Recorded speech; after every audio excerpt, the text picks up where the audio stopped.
আমি পাগল ছাগল না, আমি ইহুদি না, আমি খ্রিস্টান না, আমি হিন্দু না, আমি বৌদ্ধ না, আমি নাস্তিক না, আমি বেঈমান না, আমি জানোয়ার না, আমি মুসলমান। আমি সবার থেকে স্বতন্ত্র। আমার চলা, আমার হাসি, আমার কান্না, আমার আনন্দ, আমার বেদনা ভিন্ন। আমার আল্লাহ আছে, আমার রসুল আছে, আমার কোরআন আছে, আমার ধর্ম আছে। আমি লাওয়ারিস না বেটা, আমার বাপ আছে, আমার মা আছে, আমার একজন সৃষ্টিকর্তা আছে, আমার একজন পথ প্রদর্শক নবী সাল্লাল্লাহু আলাইহি সাল্লাম আছে, আমার জীবন চলার একটা কিতাব আছে, আমার একটা নিজস্ব ধর্ম আছে।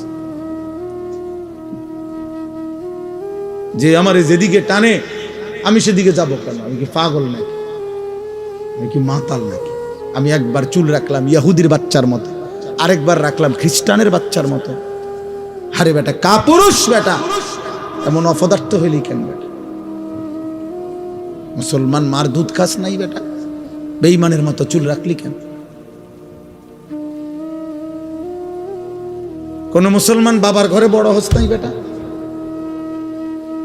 এক ওয়াক্ত নামাজের সেজদা দিলি না কেন? বলো বেটা। আমি দাঁড় করাই দেই এখন। বেনামাজি বেয়াদবকে দাঁড় করাই। বেনামাজির চেহারা দেখলে তো চেনা যায়, এই বেয়াদব তো দেখলেই চেনা যায়। এই বেয়াদব তো অসভ্য বেয়াদব, এটা তো চেহারাই ভেসে ওঠে এটা পাপী, এটা আল্লাহর নাফরমান, এটা গোটা সৃষ্টির যিনি মালিক আল্লাহকে যে পরোয়া করে না। আপনাদের বাবাদেরকে বলি, আল্লাহকে যে পরোয়া করে না, খোদার কসম পৃথিবীর কোনো কিছু দিয়ে তাকে ভদ্র সন্তান বানাইতে পারবেন না। এই বেয়াদব বেয়াদবই থেকে যাবে, মনে রাখবেন। মনে রাখবেন, এটা আপাদমস্তক বেয়াদব। আমনি এই বেদ্যফের টেয়া খাইতেন পারবেন আরি, তার টেহা দিয়া হয়তো আপেল মালটা খাইবেন আরি। কারণ সে বলতে চায় পরিষ্কার, বাফেরে গ্রামকে এলাকাকে, যে বেটা চেনো, আমি মাত্র 16 বছর বয়সে এত বড় জাহানের সৃষ্টিকর্তা, আমার একটা নিঃশ্বাস যার হাতে, আমি সেই আল্লাহ, তাকে বেটা কিছু মনে করি না। তুই আব্বা কিতা বেটা? তুই রে বেটা, আমি তো আল্লাহরই বেটা কিছু মনে করি না বেটা। আল্লাহকেই একটা সেজদা দেই না। উনি আমারে প্রতিদিন 5 ওয়াক্ত নামাজের জন্য ডাকে, আমি মাতিও না, আমি ফিররেও চাই না মসজিদের দিকে বেটা।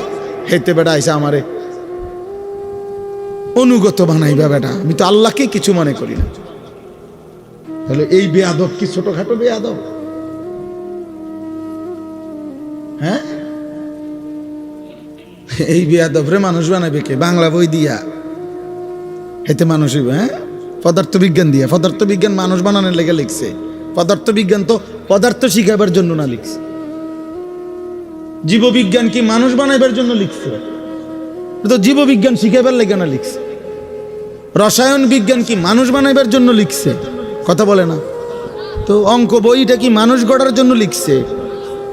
ইংরেজি বইটা কি মানুষ বানাইবার জন্য লিখছে? ইংরেজি শিখানোর জন্য লিখছে। কোরআন রব্বে করিম বলছে, আমি এই কোরআন নাজিল করেছি মানুষ বানাইবার জন্য। কোরআন মানুষ বানায়, কোরআন ইনসান বানায়।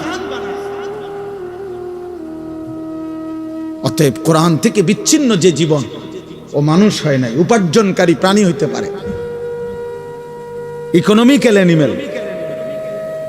নওজোয়ান তোমরা জেনারেল পড়ুয়ারা দেখো, খবর লাগাও এখন না, খবর না, এখন সার্চ করো গুগলে, দেখবা ইউরোপের স্লোগান কি।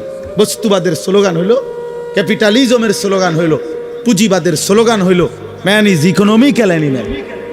মানুষ একটি অর্থনৈতিক প্রাণী, এটা একটা জীব। মানুষ একটি প্রাণী যার জীবনের মাকসাদ উপার্জন।